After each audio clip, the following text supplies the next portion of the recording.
անդադ խոսում ենք Նիկոլ Փաշինյանից, խոսում ենք իր իշխանության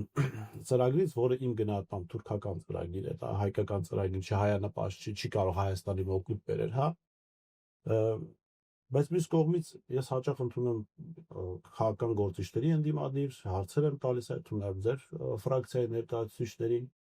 բոլորը քննադատում են Փաշինյանին եւ լավ են անում, որովհետեւ քննադատելու տեղ կա եւ դատապարտելու տեղ կա ինչ որ ինքը անում է, բայց այսինքն չկա գործընկերության ծրագիր ինչ անել, որովհետեւ ես օրինակ ձեր ասուլիսին անգամ հարց չտվեցի այս ակնկալիքով, որ կհամաձայնեք ապագայում հարցանունիցի, որ այս հարցերը շատ ավելի բաց փորձենք բացել, հա։ Իրավիճակը գիտեք ինչ է նմանեցնում, եթե ինչ-որ տարիներ առաջ Հայաստանում արշավ կար թուրքական հագուշ չհագնելու։ Ես հիմա որ ընդդիմությունը ծրագիր մանրամասնորեն չի առաջարկում, նմանեցնում իրավիճակի, որ ասենք մարդիկ կոչ անեն, որ թուրքական հագուստ Հայաստանում չկրեն, բայց ուրիշ հագուստ չառաջարկեն են։ Այդ դեպքում լավագույն դեպքում այդ մարդիկ մերկ են մնալու, հա։ Այո, վատ ծրագիր է, ինչ-որ խաղաղության ծրագրի տակ են տալիս, պայմանագրի անվան տակ են մեզ մատուցում։ Այո, վատ է, ինչ-որ մենք տեսնում ենք միջազգային հարթակներում, որ ինքը ինչ է անում, հա։ Բայց ես անկեղծ ակնկալիք ունեմ ձեզանից լսելու, իսկ դուք ինչ եք պատրաստվում անել, որովհետև հղում անել ձեր նախորդ կառավարման շրջանին, այո,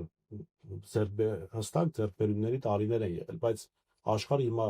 1998-ից 2008 թվականների աշխարհը չի, բավական բաներ են փոխվել, ավելին ասել, այն ժամանակ Հայաստանի կուտակած ռեսուրսները այլևս գոյություն չունենան, կուզեմ շատ հնարավորինս պարզ մեզ բացատրեք, որն է ձեր ծրագիրը, հա, անելու մի կողմ թողնենք Նիկոլի արածները։ Հասկացա, նայեք, պետությունները ոնց են դիրքավորվում այս աշխարհ եւ իր հարևանների հետ, եւ մոտակա հարևանների, ավելի հեռու գտնվող հարևանների կամ աշխարհակական կենտրոնների հետ։ Ինչ որ ձևի դիրքավորվում։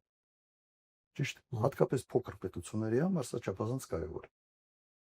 Հիմա դու քեզանից պետք է գնահատես, դու ինչ ես քեզանից ներկայացնում։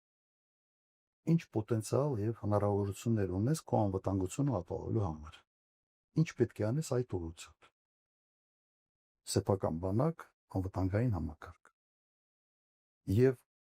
դու ինչքան ավելի ուժեղ ես լինում, այնքան ավելի գրավիչ գործընկեր ես լինում ուրիշների։ Ինչքան դու թույլ ես, այնքան քո ընկերությունը ուրիշների հետ դիտվում է որպես sense մի երկիր, որի վրա անդադ դիցախ սերան ես, անդադ պիտի խնդրանքներ ունենաս, ոչ թե գործընկեր է, այլ բեռ է։ Մենք մեր այսօրվա կեցվածքով մենք դրել ենք այսպես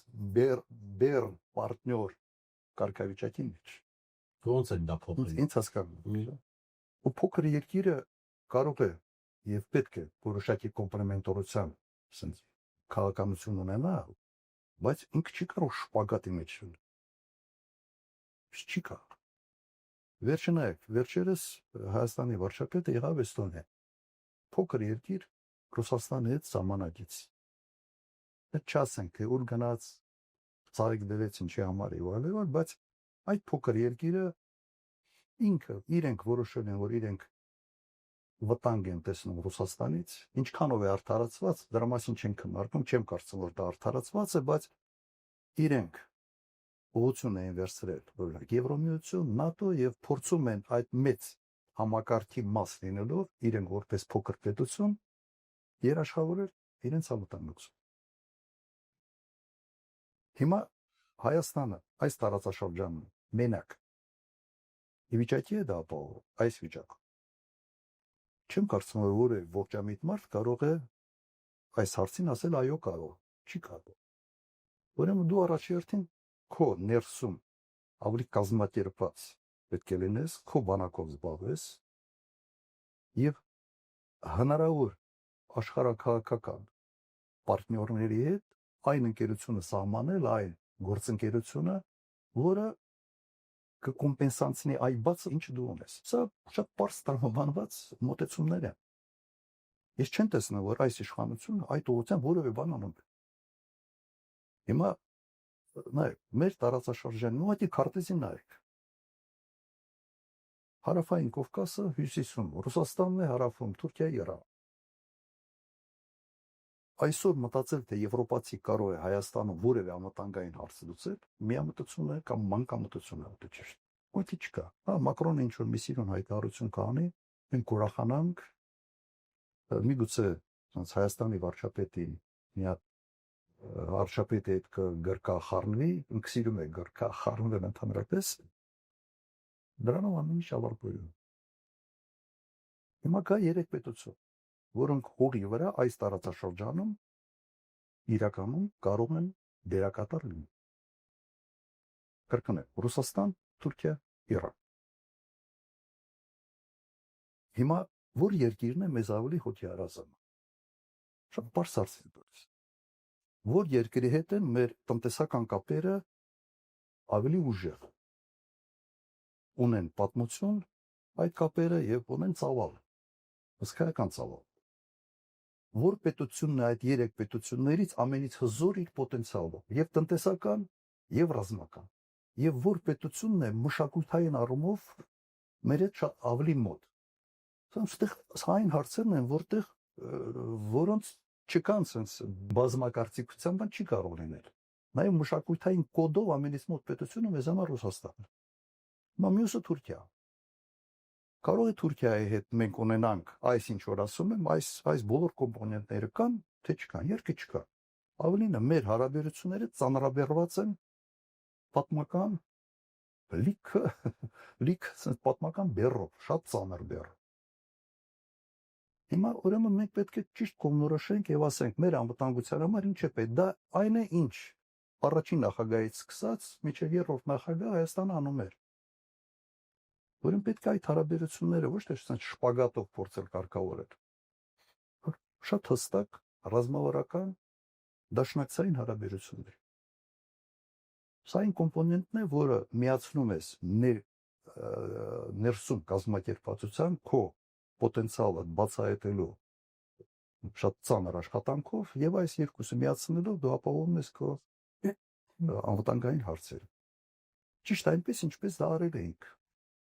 Վերջը բավական երկար տարիներ։ Սա այն դեպքը չի, որ մենք բազմաթիվ այլընտրանքներ ունենք։ Ոչ չկա։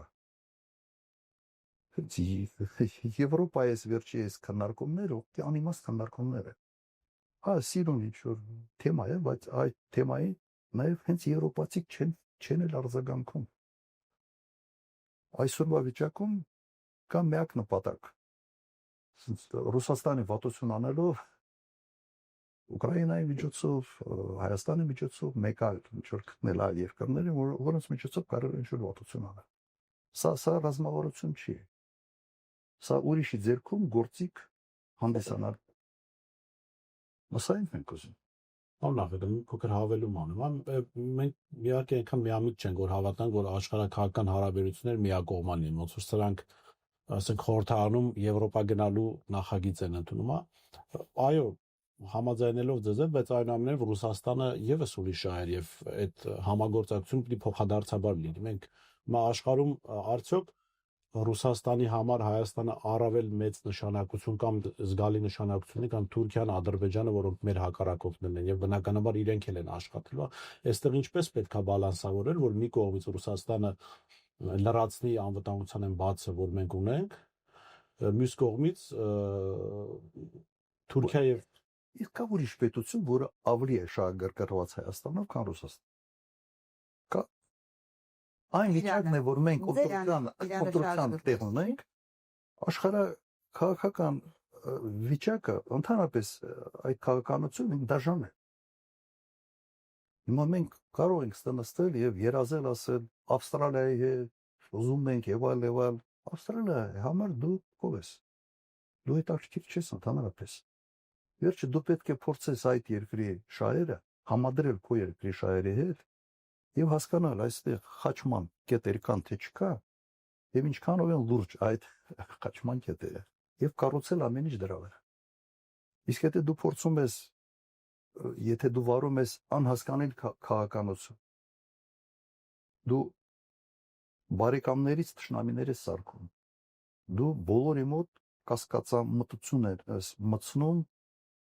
թե դու ով ես, ինչ ես հետապնդում, ինչ դու կարող ես ասել այսօր Հայաստանը արտաքին առումով ինչ քաղաքականություն է վարում։ Ես չեմ հասկանում։ Փորձում եմ հասկանալ ու չեմ հասկանում։ Սա սիտուացիոն, եթե հանկարծ մի քայլ արեցի Ռուսաստանի հետ, sense մի քիչ ջերմ բարևեցի, անպայման ինչ որ բան անես, որ մի ուրիշ տեղից Փարիզից այդքան էլ քեզանից չի հաստատվել։ Սա քաղաքականություն է։ Սա ուղղակի մի հայտարարություն է, որը շատ ծանր հետևանքներ է բերել։ Եվ միջադեպ դրա պատճառով է, որ մենք այն աջակցությունը, որը սպասում ենք, չստացանք մի 2 տարի առաջ։ Դա խաղերի պատճառով։ Ունի լույս։